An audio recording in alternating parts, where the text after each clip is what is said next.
여러분 어떤 사람을 신뢰하세요? 어떤 사람을 믿으세요? 내가 어떤 사람을 신뢰한다라고 했을 때는 아마 제각자의 그 기준이 있을 것입니다. 그런데 그 기준 중에 가장 중요한 기준 하나를 꼽으라고 하면 아마 언행일치를 꼽을 것 같습니다. 그렇죠? 말과 행동이 같은 사람을 내가 신뢰하지 말 따로 행동 따로인 사람을 내가 신뢰할 수 있겠는가? 못하죠. 그건 너무나 당연한 것입니다. 우리 예수님을 믿는 우리에게 적합한 말로 바꾸자면 언행일치는 신행일치다라고 바꿔 말할 수 있을 것 같습니다. 그건 무엇입니까? 우리의 믿음의 그 언어적 고백과 우리의 실제적인 삶이 같은 것입니다. 우리가 어떤 권사님, 우리 장로님, 어느 집사님, 우리 성도님을 우리가 신뢰할 만하다고 할 때는 그가 입술을 열 때마다 말하는 예수님 십자가, 사랑, 용서, 용납의 그 믿음의 언어가, 그 성경적 언어가 그의 실제적인 삶에서 어떻게 구현되는지를 우리가 체험할 때 전폭적으로 믿게 되고 나아가 존경하게 되는 것이죠. 그런데 말로는 그냥 천국을 들락날락 하는 것처럼 이야기하나 그렇게 아름다울 수 없으나 그렇게 향기로울 수 없으나 그러나 그의 삶을 보면 향기도 없고 그썩 아름답지도 않고 행동이 다르다면 그건 믿을 수 없는 사람이라고 우리는 아마 치부하게 될 것입니다. 여러분 화면을 보시면 이 credibility gap이라는 이런 미국에서 사용하는 용어가 있다고 해요. 그러니까 요거는 그냥 문자 그대로의 뜻을 보면 credibility가 신뢰성이니까 갭은 차이고 그러니까 신뢰성 차이, 신뢰성 격차인데 요거를 이제 네이버 언어 사전에 찾아보면 무슨 뜻이라고요? 언행 불일치라는 그런 뜻을 갖고 있다고 해요. 네, 요건 요 정도 화면 이제 안 보셔도 되고요. 이 credibility gap이라는 이 용어가 어떻게 해서 생겨났고 어떤 의미로 쓰이고 있는지에 대해서 이렇게 설명해 주는 그 내용을 보니까 이런 거예요. 저도 잘 모르니까 제가 좀 보고 가겠습니다. 이 용어는 1960년대, 70년대 미국에서 언론에서 정치 영역에서 공공 담론의 영역에서 아주 빈번하게 사용된 용어라고 해요. 그러니까 당시에는 베트남 전쟁에 대한 린던 B 존슨 미국 대통령 그 행정부의 성명과 정책, 그런데 실제로 이루어지는 그 상황에 대한 그 괴리, 그 격차 때문에 회의적인 태도를 가진 그 사람들을 설명해 주는, 그 사람들을 보여주는 그런 용어로 사용되었다고 해요. 언론에서는 정치인이 대중에게 한 인정된 거짓말, 그 거짓말을 완곡하게 표현하는 용어로도 사용되었다고 합니다. 오늘날에는 실제 상황과 정치인이나 정부기관 이에 대해서 말하는 것 사이의 격차를 설명하는데 일반적으로 이 용어가 사용된다고 해요. 자, 여러분, 어떤 정부가 신뢰할 만한 정부인가요? 당연히도 정부의 성명, 정부의 정책, 정부에서 하고자 발표했던 것들이 실제로 시민들의 현장, 국민들의 현장에서 그대로 구현되는 정부가 좋은 정부, 신뢰할 만한 정부라고 할 수 있겠죠. 어떤 기업을 신뢰하세요? 어떤 기업을 신뢰하세요? 우리가 접할 수 있는 대로 어떤 그것이 서면이 됐든 방송이 됐든 뭐가 됐든지 간에 그것을 통해서 자신들이 소개하고 알리는 것 그대로 그 가치를 소비자들이 경험할 수 있도록 만족할 수 있도록 하는 것이 좋은 기업이죠. 신뢰성 격차가 없는 기업이라고 할 수 있을 거예요. 자, 그러면 어느 교회가 좋은 교회인가? 어느 교회가 좋은 교회인가요?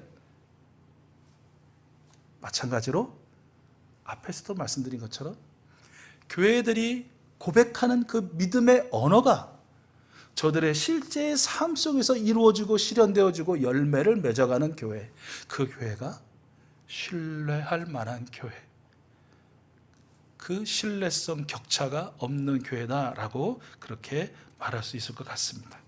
이런 기준에 비추어 보면 오늘 말씀의 고린도 교회는 신뢰성 격차가 그야말로 하늘과 땅 사이처럼 이렇게 벌어져 있는 그런 교회였다라는 것이죠.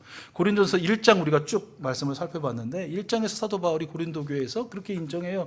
여러분들은 온갖 언변과 온갖 지식이 얼마나 많은지 넘쳐 흐를 정도로 많은 사람들입니다라고 인정하거든요. 지식 수준 최고예요. 화술 놀랍습니다.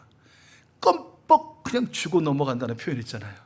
그럴 정도로 누구든지 다 믿고 신뢰할 만큼 화려한 사람들이었다라는 거예요. 은사도 저마다의 은사도 얼마나 많이 가지고 있는지 뭐 그냥 정말 피까번쩍한 은사의 주인공들이었다라고 사도 바울이 인정했어요. 그런데 문제는 무엇이냐면 제가 그런 생각을 해봤는데 그런 비유, 그들의 화술, 그들의 언변, 우리가 말하는 그들이 말하는 믿음의 언어는 마치 100m를 10초도 안 되게 빠른 속도로 저 멀리 달려가고 있다면 우리가 올림픽 육상 경기 다른 거 다 안 봐도 100m는 보시잖아요. 왜요? 10초도 안 돼서 끝나거든.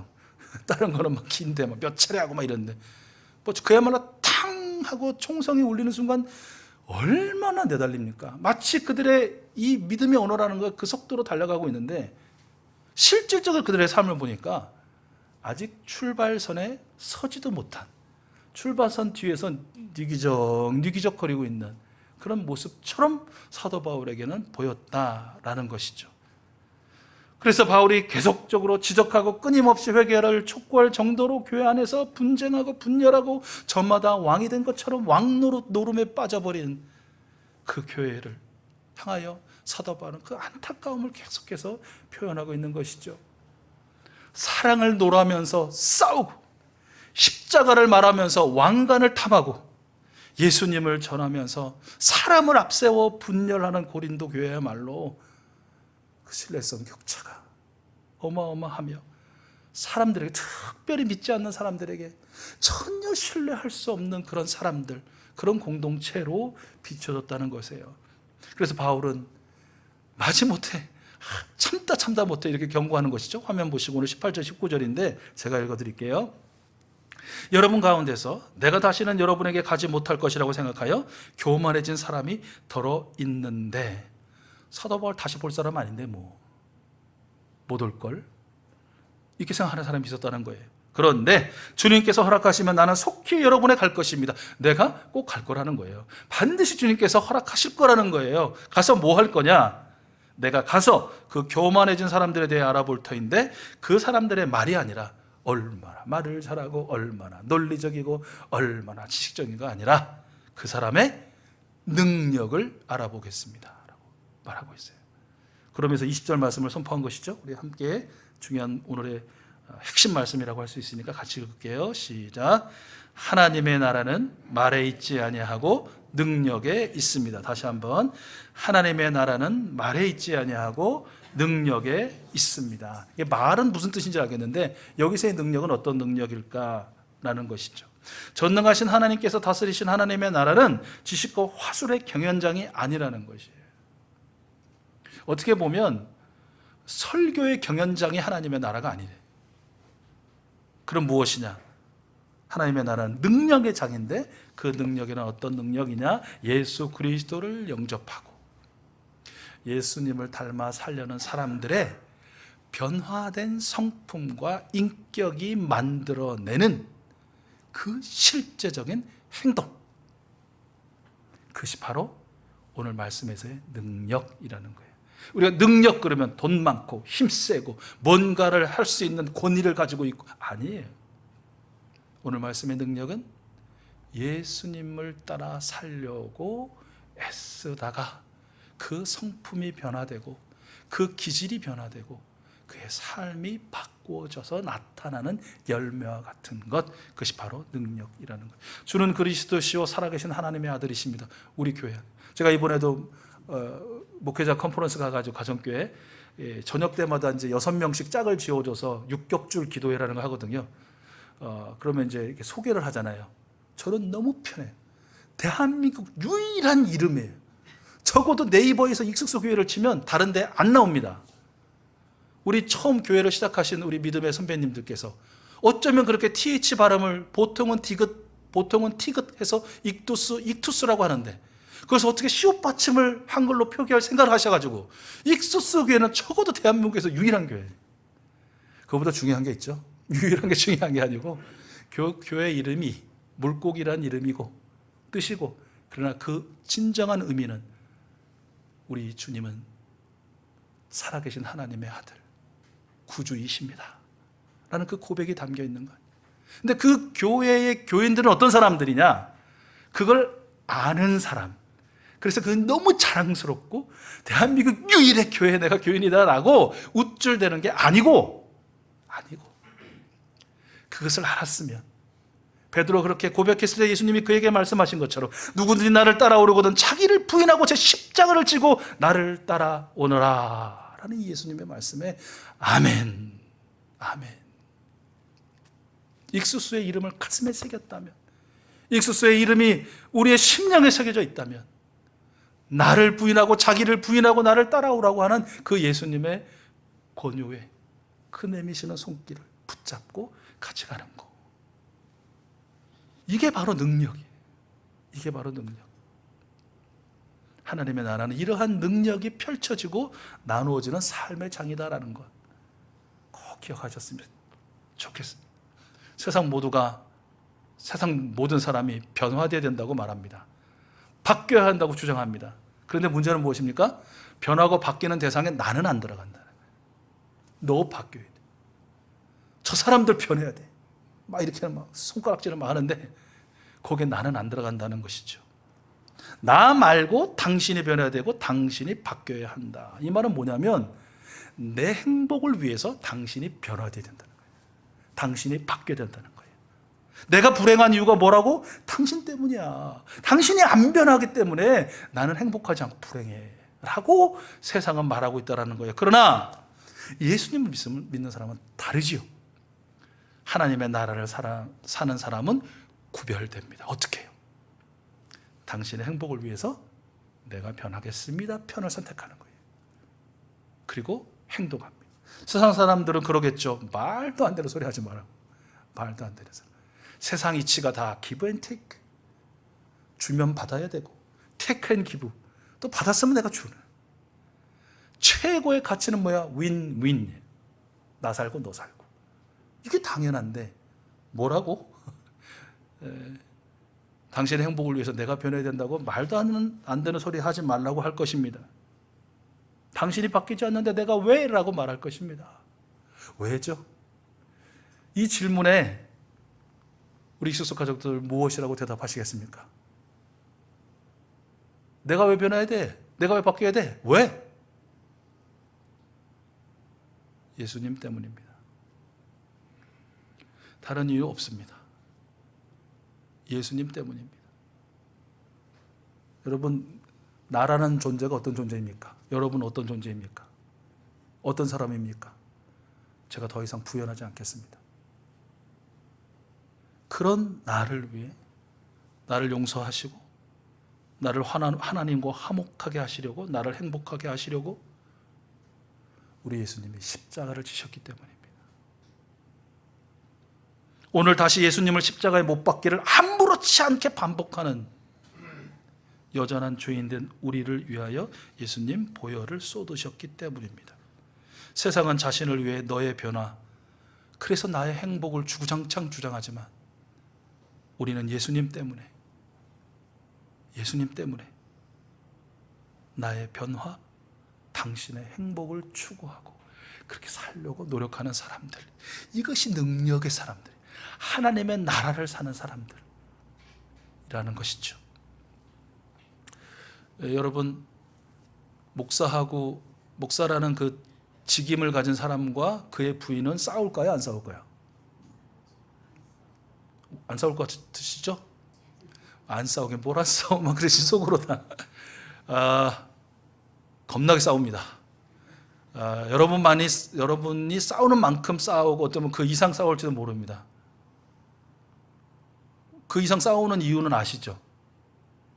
근데 목사라는 직임과 그 목사의 부인이라는 그 상황이 빚어내는 어려움들이 제가 볼 때는 이 목사의 직임이 없는 분과 그 부인과는 조금 더 심한 것 같긴 해요. 여러분 인정을 하시든지 안 하시든지 간에 아무튼 어느 목사님이 우리 저희 같이 만나는 목사님이 이제 올해 환갑이신데 너무너무 낭망해. 너무너무 실망하고 괴로워요. 얼굴빛이 너무 어두워. 그런데 이제 그 목사님이 이제 삶을 나누는 자리에서 이제 그 부부 같이 모이거든요. 부부 같이 모였는데 그 말씀 하시는 거예요. 내가 아내에게 들은 이 한마디가 내 인생 전체가 부정되고 지금 내 해왔던 수십 년 목회가 아무것도 아닌 것처럼 그렇게 느껴졌다. 너무 힘들고 너무 괴롭고 힘도 안 나고 심지어 이제 다 그냥 내가 목회를 때려칠까라는 마음까지 들었다는 거예요. 자, 여기서 문제입니다. 도대체 이 목사님의 아내분은 무슨 말을 했길래 그 말을 듣고 목사님이 이렇게 인생이 부정당하는 것 같고 목회가 다 그냥 뒤집어지는 것 같고 목회를 포기해야 되겠다라는 생각을 하게 됐을까요? 무슨 말이었을까요? 한번 생각해 보세요. 무슨 말일까? 도대체 내 남편이 내가 무슨 말을 하면 그 정도의 반응을 보일까? 놀라지 마십시오. 이 말이었습니다. 아유, 답답해. 요 한마디였어요.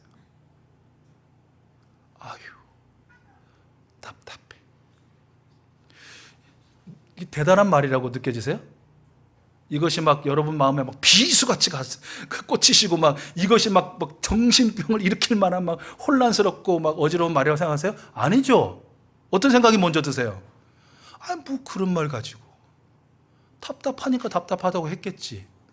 그 말 한마디가 그렇게 인생이 부정당하는 말로 그렇게 목회를 접을고 싶을 정도의 그런 말이야? 이렇게 안 느껴지세요? 그런데 뭐예요? 당사자한테는 그랬다는 거예요. 당사자한테는. 그 말씀을 나눴어요. 아내분의 얼굴이 좀 달아오르죠. 이게 사람들이 있는 데서 그 얘기하니까 그게 어떻게 좋게 받아들여지겠어요. 그런데 그 아내분의 반응은 그거였어요. 미안해요. 내가 몰랐어요. 당신이 그걸 그렇게 받아들이고 그렇게 힘들어하는 줄 나는 몰랐어요. 그냥 내 편에서 당신을 보고 당신이 이 교회 사역하는 거 보니까 좀 이렇게 해줬으면 저렇게 했으면 좋겠어서 그냥 혼잣말처럼 한 그 말인데 그 말이 당신에게 이렇게 큰 상처가 되고 아픔이 됐다니 너무 미안해요. 내가 다시는 그런 말 하지 않을게. 그러면 저 주변에 있는 사람들 제가 그랬어요. 옆에 있다가 목사님 답답해. 이 한마디가 전 인생을 부정당하면 저는 어쩌란 말입니까? 저는 무슨 소리 듣는 줄 아세요? 제발 열심히 좀 해라. 이런 말을 내가 수시로 듣는다. 그 소리가 낫겠어요. 답답해가 낫겠어요. 근데 막 웃음이 터지고 서로 이제 막 굉장히 심각하고 막 눈물 나는 그런 현장이 아니라 다 같이 웃고 결론은 뭐예요? 결론은 그렇게 말할 수 있어요. 예수님을 내가 믿지만 내가 예수님을 따라 살려고 하지만 답답해라는 이 단어 하나 때문에 제가 막 여기 막 험한 말 나가려고 그러는데 그게 잘못이지. 당신이 바뀌어야지. 그런 거 좀 담대히 받아들이면 안 돼? 담담히 흘려보내면 안 돼? 목사라는 사람이 그렇게 많은 사람을 상대하는 사람이 사랑하는 아내가 던진 그 말 한마디에 그게 맞아. 이게 뭐예요? 내가 행복하려면 당신이 변해야 된다. 나는 잘못한 게 없어요. 이게 세상이 주구장창 말하는 거예요. 언행 불일치, 신행 불일치죠. 그런데 어떻게 받아들였다고요? 미안해요. 어쩌면 감사합니다, 축복합니다 보다 더 강력한 우리의 관계를 회복시키는 말이 있다면 미안합니다. 미안해요. 가족, 이 부모와 자식 사이도 그렇고 서로가의 아내와 남편도 그렇고 친구 사이도 그렇고 교우들 가운데 미안해요. 미안합니다. 내가 솔직히 미안할 게 뭐가 있고 그렇게까지 내가 뭐 할 일인가? 그렇게 할 일이에요. 왜요?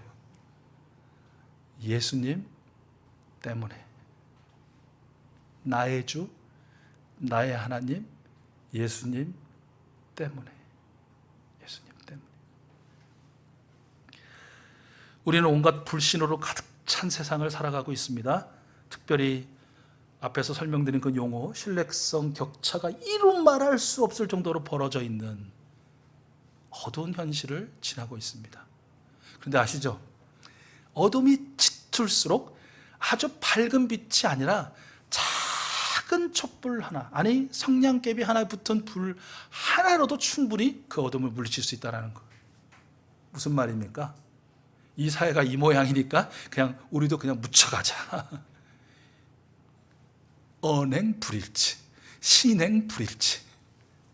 그러나 내가 그냥 가정에서 아내를 대할 때, 남편을 대할 때, 우리 자식들을 대할 때, 우리 부모님을 대할 때, 우리 사랑하는 성도들, 교우들 당할 때, 친구들을 대할 때, 우리 직장 동료를, 상사를, 또 부하 직원을 대할 때,